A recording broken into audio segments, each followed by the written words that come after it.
Good morning and welcome into Conversations with Paul Brown. We're up in the Beaver Dam community of Anderson County, and Mr. Wayne Rogers is our guest, and we're going to chat with him about some of his experiences during World War II, and then when he came home, he became an educator, and he had a big influence in this part of Anderson County. Go back, if you will, Mr. Rogers, and tell us what you recall about growing up not far from here.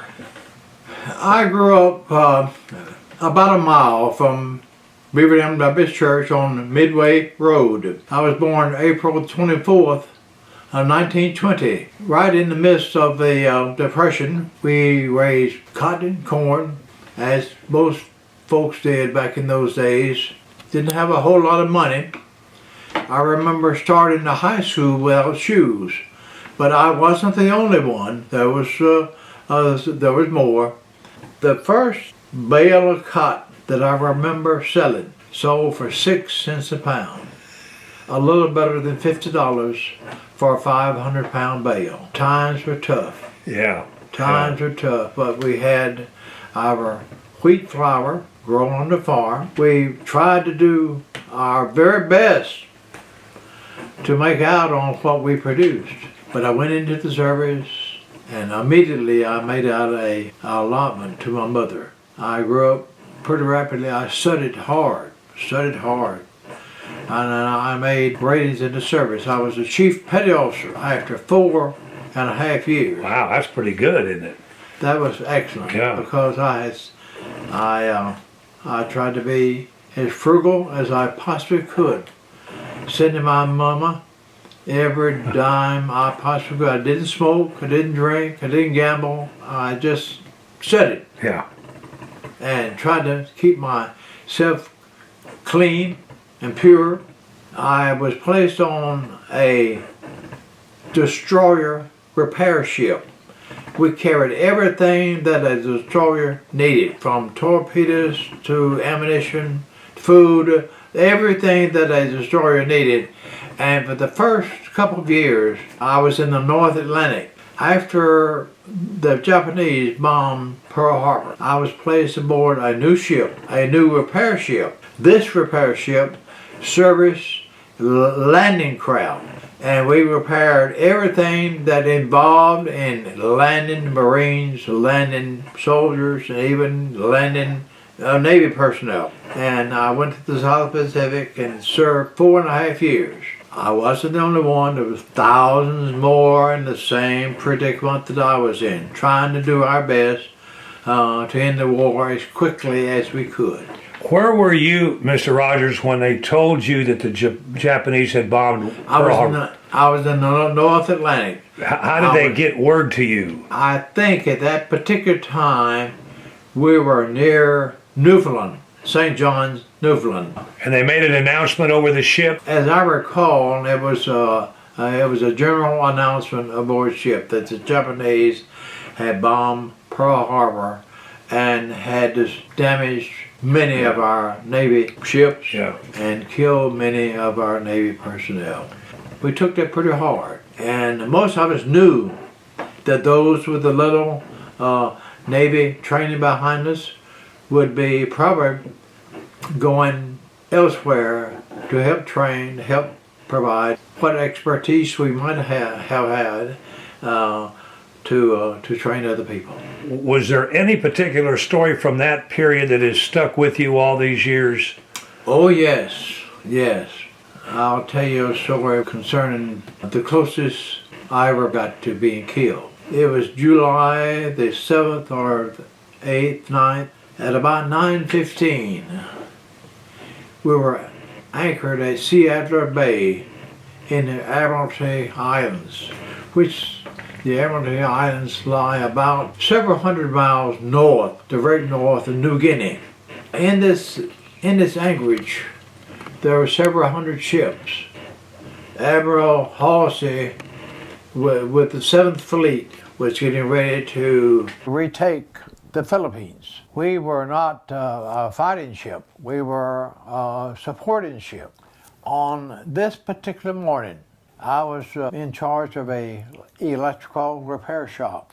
Two of my friends said, "Roger, let us go up on the fantail to get a gee-dunk. That's Navy talk for ice cream. We were able to make a limited amount of ice cream due to our small refrigerating equipment. I said, no, I've got to finish this repair order. I'll meet you up there.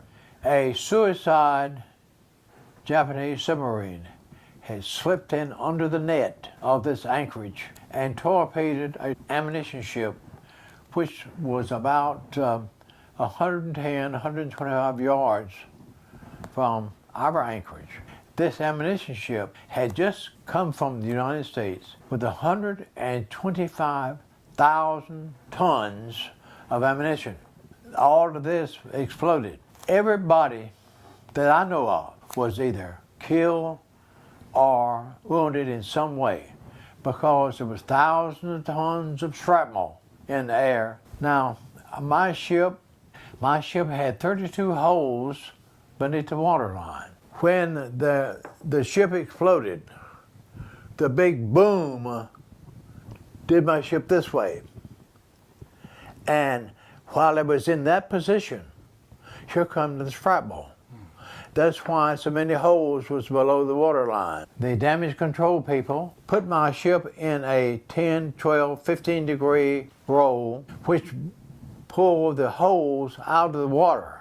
It was difficult to walk on top side, but it kept water from pouring into the engine room. But I think that 15 seconds that it took to fill out the repair order saved my life. We went back down to Guadalcanal where there was a floating dry dock. They put us in dry dock for about 3 months, repairing all the holes below the waterline. We went from there to Yelp to the WWII, taking on repair work, which was our duty and our ship was designed to do.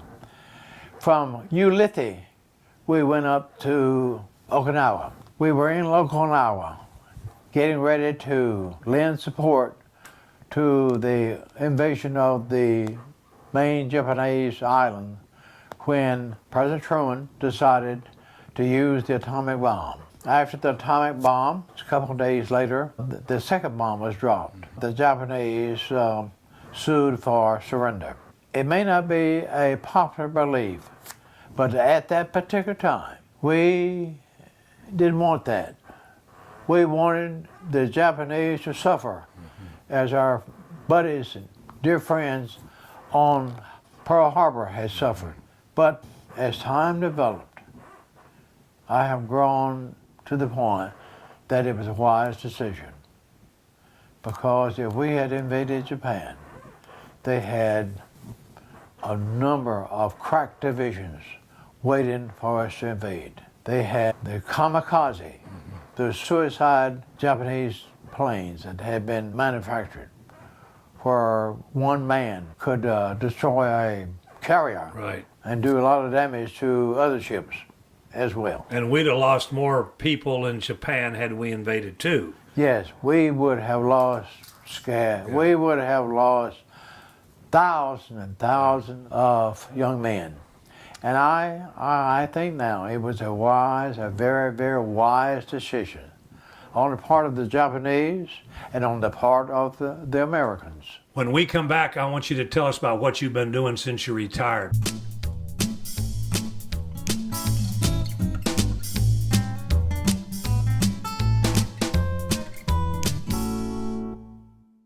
When you came out of the Navy, you came back, you went to college? When I came back, I enrolled in Vanderbilt University in Nashville, Tennessee. My wife and I, we wanted to get married, and I came home one weekend. We began to just count some figures. We would have to have 2 cars, and we'd have to pay for an apartment, and food, and so forth. And sadly, it just was not going to work out. So I transferred to Furman University. I finished Furman in 1949 with a degree in major in biology and a minor in chemistry. I don't count myself that smart, I think Furman University has a very, very kind professor that helped us a great deal. I had some courses in psychology and some other work, and one of my advisors at Furman says, why don't you try education? You've had a lot of experience dealing with men, and it might be well. So I took some additional courses that was required, and I became a school teacher. My first job was down in Palmetto. It was a high school at that time, Palmetto High School. And I taught biology and general science. I was offered a job paying a good deal more than school teachers were making at that particular time with Textron Personnel Department. I was a personnel director for a couple of 3 years, and this too just didn't work out. So I got a job with Greenville High School, stayed 1 year, went back to Palmetto. I was in the classroom for 2-3 years and was offered a principal's job at then Cedar Grove Elementary as a teaching principal.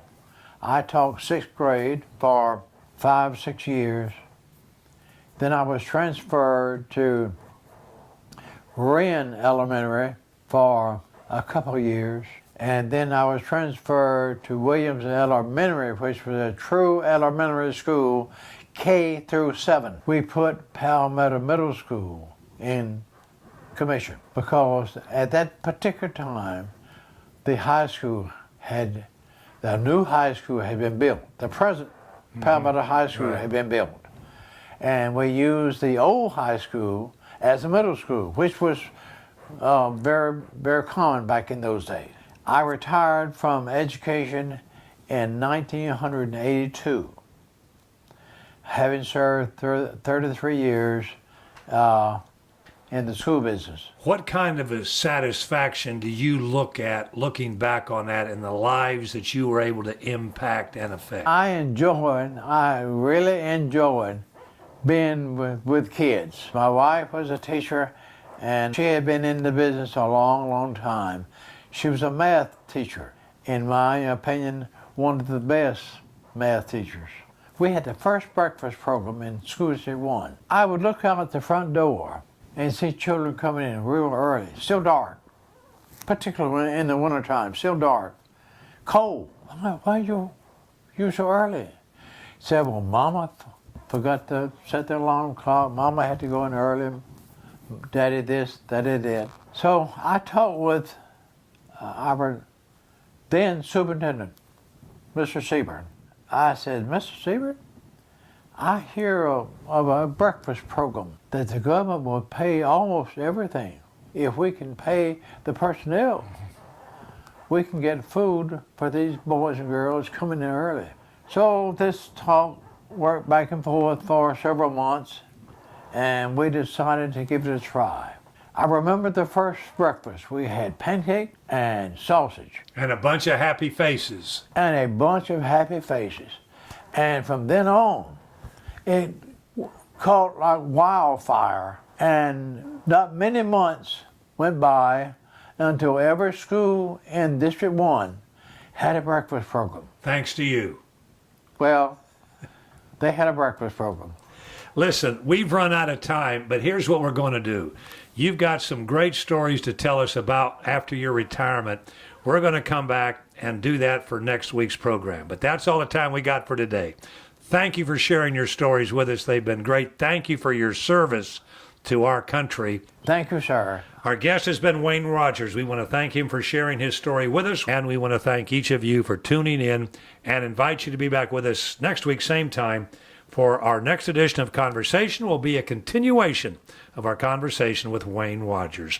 Until then, take care, everybody.